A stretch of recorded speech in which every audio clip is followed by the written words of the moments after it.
말씀은 52장, 이사야서 52장 7절로부터 12절입니다. 이사야서 52장 7절로부터 12절.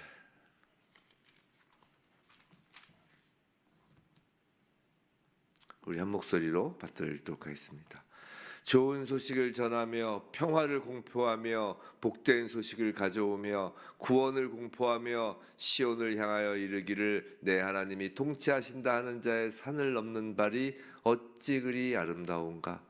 내 파수꾼들의 소리로다. 그들이 소리를 높여 일제히 노래하니 이는 여호와께서 시온으로 돌아오실 때에 그들의 눈이 마주 보리로다. 너 예루살렘의 황폐한 곳들아 기쁜 소리를 내어 함께 노래할지어다. 이는 여호와께서 그의 백성을 위로하셨고 예루살렘을 구속하셨습니다. 여호와께서 열방의 목전에서 그의 거룩한 팔을 나타내셨으므로 땅 끝까지도 모두 우리 하나님의 구원을 보았도다. 너희는 떠날지어다 떠날지어다 거기서 나오고 부정한 것을 만지지 말지어다. 그 가운데에서 나올지어다. 여호와의 기구를 매는 자들이여 스스로 정결하게 할지어다. 여호와께서 너희 앞에서 행하시며 이스라엘의 하나님이 너희 뒤에서 호위하시리니 너희가 황급히 나오지 아니하며 도망하듯 다니지 아니하리라. 아멘. 오늘 깰지어다 복음을 전하라 라는 이 제목으로 이사야서 52장 7절로부터 12절 말씀을 받을 때 우리가 정말 깨어나서 아름다운 옷을 입고 아름다운 발이 되어 복음을 전하는 그런 저희들의 인생 되길 주님의 이름으로 축원합니다. 아멘. 자, 52장 이제 다음 주에는 이제 52장 13절부터 그 유명한 53장 말씀이 들어가죠. 우리가 이사야서를 다 보고 새 예배당으로 갈 수 있을지 모르겠네요. 그죠?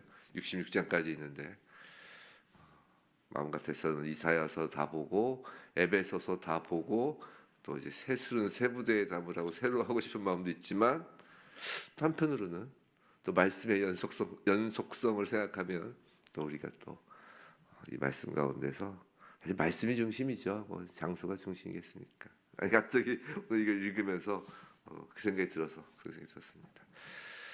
자, 이제 세 번째 메시지예요. 무슨 세 번째 메시지냐면 이제 예수 그리스도 앞에서 이제 53장에서 펼쳐지는 그 고난받는 종, 그 예수 그리스도 그 앞에서 이제 영적 각성을 촉구하라라는 하나님의 세 번째 메시지입니다. 깨어나라. 오늘 본문 안에는 이제 깨어나라라는 말은 없지만 그 52장 1절로부터 깰지어다 마찬가지로 깨어나라라는 그 말씀이 담겨 있는 것이나 마찬가지라고 봅니다. 하나님의 이 깨어나라라는 말씀에 반응하여 깨어나 예수 그리스도를 보라는 것이에요. 자, 진노의 잔을 십자가에서 모두 마시는 예수 그리스도를 우리는 보았어요. 깨어나서. 또 깨어나서 죄로 노예로 팔려간 우리를 십자가 위에서 속량하신 예수 그리스도를 보았습니다. 그리고 예수 그리스도를 영적 눈으로 본 우리는 더 이상 티끌에 앉아 있을 수 없다고 했어요. 예수 그리스도의 의의 옷, 아름다운 옷을 입는 것입니다. 그리고 이제 오늘 본문 7절은 히브리어 원어에서는 이렇게 시작합니다. 어찌 그리 아름다운가 라는 말로 시작해요. 번역 성경은 좋은 소식을 전하며 이렇게 시작하지만 히브리어 원어는 어찌 그리 아름다운가 라고 이제 감탄문으로 시작합니다. 아름답다. 깨어나 예수 그리스도를 본 사람에 대하여 하나님의 첫 일성은 아름답다입니다. 성도 여러분, 우리는 우리 자신을 바라볼 때나 아니면 성도 서로를 바라볼 때 아름답다 이렇게 생각을 하시나요? 우리의 생각이 중요한 게 아니죠. 하나님은 예수 그리스도를 믿어 깨어난 자, 그 깨어난 성도들을 바라보시고 아름답다라고 하신다고요. 이 아침에 하나님의 그 음성을 들으시기 바랍니다. 하나님이 여러분들을 보시고 아름답다라고 하신다고요. 뭐 젊은 청년이나 머리가 희끗희끗한 노년이나 하나님 보시고 아름답다 그래요. 근데 그 아름다운 그 부위를 특정하십니다. 그 특정 어디를 아름답다고 하세요? 발이 아름답다고 그래요. 얼굴이 아름답다고 하시면 좋을 텐데 발이 아름답다라고 하십니다. 사람의 발은 종종 수고함을 상징합니다. 먼 길을 걸어야 할 때 수고롭죠. 더러운 곳을 지나야 할 때, 또 고통을 감내하면서 앞으로 나아가야 할 때 발은 묵묵히 인생의 짐을 짊어지고 나아갑니다. 그런데 오늘 본문에서는 그런 발이 아름답다고 선언하시는 거예요. 왜일까? 그것은 그 발이 복음을 전하는 발, 좋은 소식을 가지고 오는 자의 발이기 때문입니다. 자, 7절 좋은 소식을 전하며 평화를 공포하며 복된 좋은 소식을 가져오며 구원을 공포하며 시온을 향하여 이르기를 내 하나님이 통치하신다 하는 자의 산을 넘는 발이 어찌 그리 아름다운가. 자, 머릿속으로 한번 그림을 그려보세요. 지금 당시 예루살렘은 바벨론 포로로 인하여 황폐하고 절망 가운데 있었다고요. 그런데 한 전령이, 한 사자가 먼 곳에서 팍 달려오는 것이에요. 그러면서 하나님께서 통치하신다라는 소리를 외치며 지금 멀리서 전령이 달려오고 있는 그 모습을 한번 상상해 보시기 바랍니다. 그럴 때 그때 그 8절 내 바수꾼들의 소리로다 그들이 소리를 높여 일제히 노래하니 이는 여호와께서 시온으로 돌아오실 때 그들의 눈이 마주 보리로다라고 하는 거예요. 지금 전령이 멀리서 좋은 소식을 가지고 오는 모습에 또 이쪽 그 성에 있는 그 바수꾼들이 기뻐서 막 노래하는 것입니다. 자, 눈이 마주보리로다라고 하죠. 8절에서 눈이 마주보리로다. 이 말을 원어적으로 문자적으로 해석하면 눈에 있는 눈, 눈 안에 있는 눈 이런 말인데 눈과 눈이 마주쳐라는 의미죠. 즉 여호와께서 돌아오는 모습을 파수꾼들이 직접 대면하여 본다라는 사실을 강조하는 표현이에요. 그 막 전령이 달려오는 모습에 그 파수꾼들은 하나님의 모습을 보는 거예요. 여호와의 모습을 눈과 눈이 마주치면서. 우리가 이렇게 예배 가운데 성도들이 모여서 교제하는 거 뭔지 아세요? 성도의 눈과 눈을 마주 보면서 서로에게서 예수의 모습을 보는 거잖아요. 서로의 눈 안에서 하나님을 보는 거잖아요. 그게 눈과 눈이 마주치는 것입니다. 기쁜 소식을 가지고 오는 전령에게서 파수꾼의 눈에는 하나님의 모습이 비춰진다는 거예요. 성도 여러분, 복음을 전하는 자의 그 눈 안에 하나님의 모습이 담긴다고요. 그런 경험 해보신 적 있지 않으세요? 복음을 전할 때 막 복음을 전하고 막 말씀을 전하고 하나님 말씀을 막 할 때 내가 아닌 걸 느껴본 적 있지 않으세요? 내가 하는 말이 아닌데 이상하다. 내가 예전에 이런 성경적 지식을 갖고 있었던 적도 별로 없었던 것 같은데 내가 이 말씀을 이 구절 이렇게 생각해 본 적도 내가 어떻게 이렇게 얘기를 하고 있지? 복음을 전할 때 말씀을 전할 때 정말 내 안에서 성령이 말을 하고 있다라는 느낌을 그런 생각을 가져보신 적이 종종 있을 것입니다. 막 그 성도들과 교제하면서 무슨 교제래요? 주식값이 올랐느니 아들이 자녀가 대학을 어떻게 하지? 그건 교제가 아니고 그건 교회에서 얘기하는 교제는 그런 걸 이야기하는 게 아니고요. 교회에서 얘기하는 교제는 하나님의 말씀을 가지고 서로 막 내가 삶에서 하나님의 말씀이 어떻게 나를 인도하셨는지 또 하나님의 말씀 가운데 내가 어떤 생각을 갖고 있는지 이 말씀이 어떻게 되는 건지 막 그 하나님의 말씀 그 신앙생활을 나누는 게 교제지.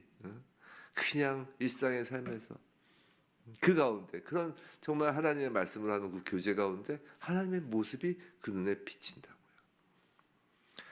근데 전령이 들고 오는 기쁜 소식에는 이런 내용이 담겨 있어요. 그게 이제 9절부터 12절입니다. 9절부터 12절. 자, 전령이 가져오는 소식에는 9절 하나님의 위로와 하나님 백성을 구속하심이 담겨 있죠. 9절. 너 예루살렘 황폐한 곳들아 기쁜 소식을 내가 함께 노래할지어다. 이는 여호와께서 그의 백성을 위로하셨고 예루살렘을 구속하셨습니다. 전령이 가져오는 복음을 전하는 자의 소식 안에는 하나님의 위로가 담겨 있고요. 하나님 백성을 구속하셨다는 그 소식이 담겨 있죠. 또 10절 여호와께서 열방의 목전에서 그의 거룩한 팔을 나타내셨으므로 땅끝까지도 모두 우리 하나님의 구원을 보았도다. 열방이 하나님 백성의 구원을 본다라는 그 사실이 담겨 있어요. 단순히 나 한 명만의 구원이 아니에요. 예루살렘의 회복만이 아닙니다. 열방을 구원하시는 하나님의 그 뜻이 담겨 있죠. 11절 너희는 떠날지어다 거기서 나오고 부정한 것을 만지지 말지어다 그 가운데서 나을지어다 여호와의 기구를 매는 자들이여 스스로 정결하게 할지어다. 자, 죄에서 돌이키라. 예수님도 이 땅에 오셔서 첫 일성이 그것이었죠. 회개하라 천국이 가까이 왔느니라. 전령의 소식에는 회개하라, 죄에서 돌이키라 라는 명령이 들어있어요. 12절 여호와께서 너희 앞에서 행하시며 이스라엘 하나님이 너희 뒤에서 호위하시니 너희가 황급히 나오지 아니하며 도망하듯 다니지 아니하리라. 12절 하나님의 보호하심이 그 복음 안에 담겨 있습니다. 이 모든 좋은 소식이 곧 복음이죠. 그런데 이제 오늘 본문 7절을 다시 보겠어요. 이제 사실 오늘 말씀의 주제 9절입니다. 7절. 좋은 소식을 전하며 평화를 공포하며 복된 소식을 가져오며 구원을 공포하며 시온을 향하여 이르기를 내 하나님이 통치하신다 하는 자의 산을 넘는 발이 어찌 그리 아름다운가, 이렇게 돼 있죠. 자, 이제 오늘 히브리어 원어에 따라 7절을 좀 분석해 보려고 합니다. 가장 먼저 어찌 그리 아름다운가라는 말이 처음에 나온다고 했어요. 아까 어찌 그리 아름다운가. 그리고 바로 나오는 단어가 히브리어로 산을 넘는 발이란 말이 나와요. 그리고 그 발을 수식하는 분사구가 5개 연이어 기술되어 있는 거예요. 즉 이런 거예요. 발은 수고를 상징한다고 했어요. 근데 그 모든 수고가 아름다운 게 아니라 이 5가지의 모습을 갖는 수고가 아름다운 것이라는 거예요. 이 7절 9절은 아름답다 하고 하나님의 감탄문하고 그 뒤에 발이 나오고 이 발을 수식하는 5개의 분사구가 있으면서 어떤 발인지 발의 모습을 지금 그리고 있다고요. 아무 발이나 다 아름다운 게 아니라 이 5가지의 모습을 갖는 발이 아름답다는 거예요. 자, 그 5가지는 첫째가 좋은 소식을 가져오는 발이고, 둘째가 평화를 공표하는 발이고, 셋째가 복된 좋은 소식을 가져오는 발이고, 넷째가 구원을 공포하는 발이고, 5째가 시온을 향하여 내 하나님이 통치하신다는 사실을 전하는 발이에요. 이 5가지가 담겨 있는 발입니다. 5가지의 모습. 자, 첫째, 좋은 소식을 가져오는 발이에요. 이 좋은 소식이란 원어에 따르면 이건 전쟁의 승리 소식이에요. 성도 여러분, 이제 이 5가지의 모습이 우리에게 있는지를 한번 점검해 봐야 되는 거예요. 자, 여러분은 사람들 앞에 나갈 때, 자, 좋은 소식이 전쟁의 승리 소식이라고 그랬잖아요. 사람들 앞에 나갈 때, 복음을 전하러 나갈 때 승리자의 모습으로 나가냐는 거예요. 아니면 패배자의 모습으로 나가냐는 거예요. 자, 세상에서 말하는 형통함이 있으면 승리자의 모습인가요? 그럼 만약에 예를 들어서 내가 돈이 많다고 하여도 나보다 더 돈이 많은 사람 앞에서는 패배자의 모습으로 나가게 되는 거예요. 그렇죠? 어떤 세상의 형통함이 있으면 내가 와 승리자로 예수 믿어 막 이러고, 내가 세상에서 형통하지 않으면 내가 이러고, 그 승리자의 모습이 아니라는 거예요. 세상의 형통함의 승리자의 모습이 아니라는 것이에요. 성도란 무릇 세상에서 말하는 형통함이 있든지 없든지 그런 것과는 상관없이 승리자라는 거예요. 육체에 썩을 것으로 승리한 자가 아니라 영혼까지 이어지는 영적 승리자라는 것입니다. 승리의 영, 성령을 담은 우리의 육신의 모습 역시 그래서 승리자의 모습을 띄어야 되는 거예요. 우리의 육신에 성령이 담겨 있다는 것은, 우리가 성전이라는 것은 우리 안에 승리한 영이 담겨 있다는 거예요. 승리자의 영이, 승리의 영이. 그러니까 우리의 모습 역시 승리자의 모습을 띈다는 거예요. 성도 여러분, 이게 무슨 말이냐면 복음을 전한다는 것은 패배자처럼 구걸하듯이 전하는 것이 아니라는 것이에요. 제발 예수 믿어주세요. 이게 아니라는 것이에요. 승리자는 어떻게 그 선물을 나눠주나요? 선물이잖아요. 승리자가 선물을 어떻게 나누잖아요. 개선장군이 선물을 어떻게 나눠주나요? 마차에서 전리품을 나눠주듯이 자신만만하게 전하는 거라고요. 복음은 비굴하게 패배자의 모습을 제발 믿어주세요. 절 봐서라도 믿어주세요. 그게 아니라고요. 승리자가 전리품을 나눠주듯이 자신만만한 모습으로 전하는 것입니다. 이게 뭐 교만하고 잘난 척하라는 것이 아니라 우리에게서는 승리하였다라는 자신감과 확신의 모습이 있어야 한다라는 것이에요. 교만하라는 얘기가 아니라 자신감과 확신이 있어야 되는 것이죠. 이 복음을 전하는데, 이 복음의 승리의 소식을 전하는데 자신감과 확신이 없다는 건 큰 말이 안 되는 거죠. 자, 둘째, 5가지를 다 해야 되니까 좀 시간이 걸려요. 둘째, 평화의 모습이 있어야 합니다. 자, 평화 히브리어로 샬롬이에요. 평강, 평안으로도 번역이 되죠. 사실 평화보다는 평강, 평안이 더 맞죠. 자, 성도에게는 평강, 평안의 모습이 있어야 된다는 거예요. 그래서 사람들을 대할 때 막 부정적이고 삐죽삐죽 가시가 돋쳐 있지 말아야 한다는 것이에요. 매사가 부정적이고 비판적인 모습은 평화롭지가 않습니다. 분란을 일으키죠. 복음을 전하는 자의 모습은 상황이 어렵고 설사 상대가 내 마음에 들지 않는다고 하여도 평화로움, 평안함이 있어야 하는 것입니다.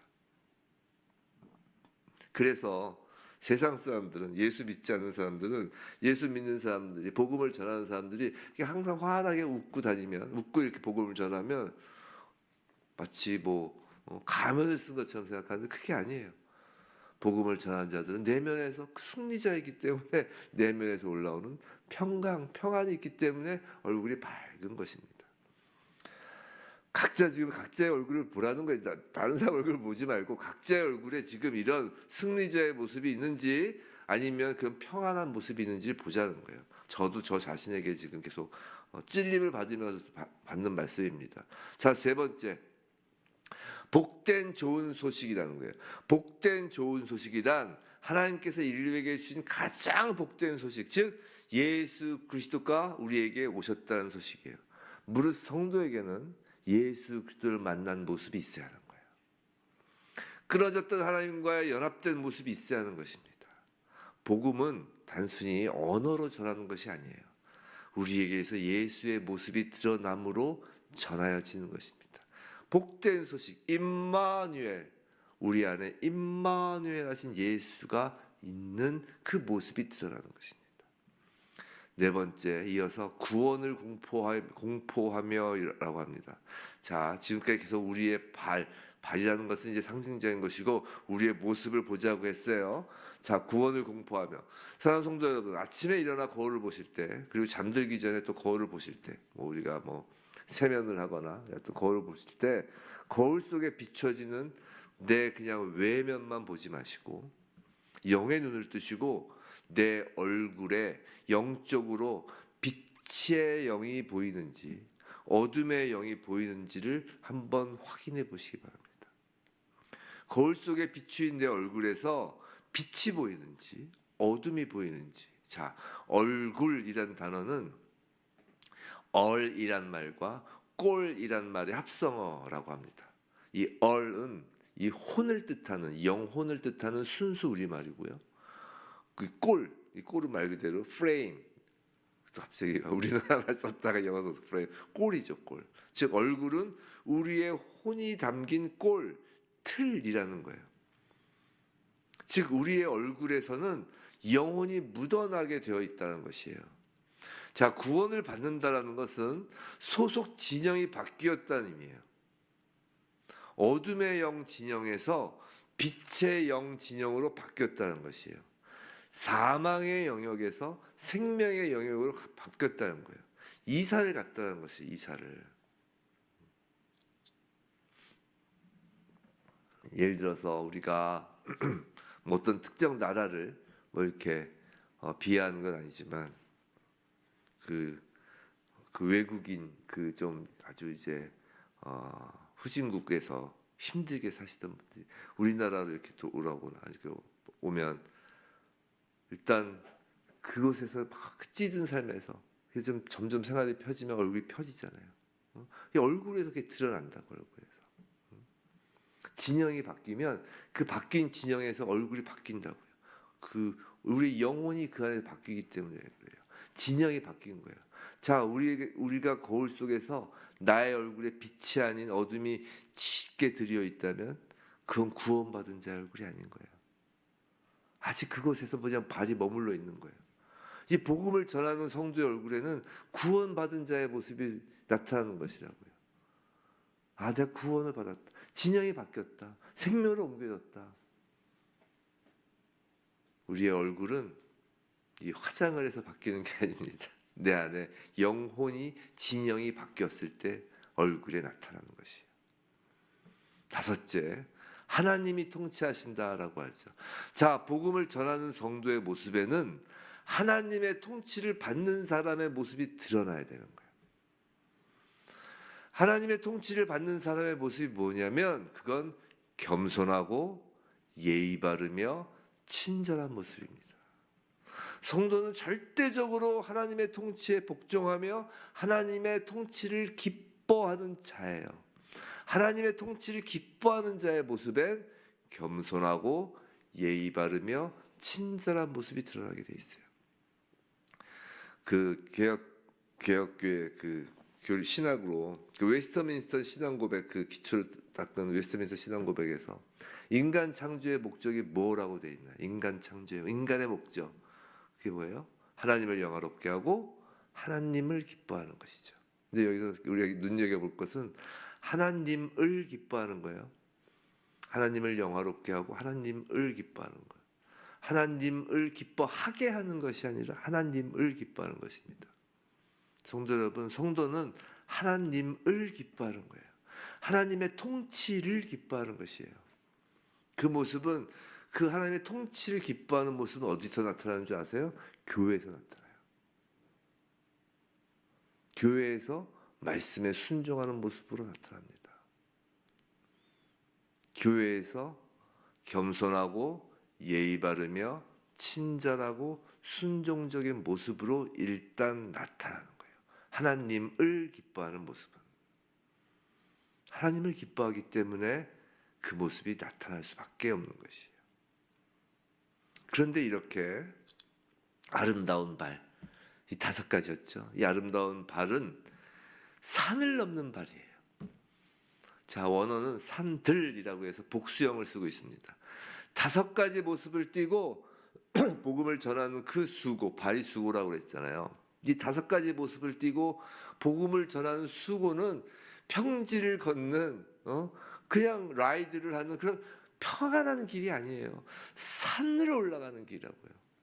산 위로 오르는 발입니다. 우리가 산 하면 성경에서 산이라고 하면 무엇을 상징한다고 그랬죠? 하나님의 영광이 현현하는 곳, 하나님의 임재 장소를 뜻한다고 그랬잖아요. 이 5가지의 모습을 띠는 일이 쉬운 일이 아니라는 것이에요. 산을 올라가는 일이라는 것이에요. 하나님을 만나러 가는 곳이라는 것이에요. 그것이. 성도 여러분, 우리가 복음을 전하러 가는 것은 사람을 만나러 가는 것이 아니라 하나님을 만나러 가는 것입니다. 하나님을 만나러 가는 길에 그 길은 정말 산을 오르는 수고로운 길인 거예요. 예수께서 나는 지금도 가신다 하실 때 그 뒤를 따르는 것이잖아요. 절대 쉬운 길이 아니죠. 하지만 그 산에서 우리는 우리를 기다리는 예수를 바라보는 것이에요. 할렐루야. 그래서 복음을 전하는 길은 기쁜 길인 것입니다. 예수님이 그 길 끝에 서 계시기 때문에. 그래서 사도 바울이 내가 날마다 달려간다고 그러잖아요. 그 믿음의 경주를 끝까지 간다는 거 아니에요. 그 마지막 푯대를 향하여. 그 푯대가 어디예요? 예수님의 계신 곳, 바로 그곳이잖아요. 부디 우리도 날마다 깨어 일어나 우리 자신의 모습을 보고 우리의 자신의 모습이 정말 아름답도다라고 하나님께서 말씀하시는 그 아름다운 모습이 있는지를 점검하면서 날마다 복음을 전하는 그 수고로운 발을 갖는 그 교회, 그 성도이길 주님의 이름으로 축원합니다.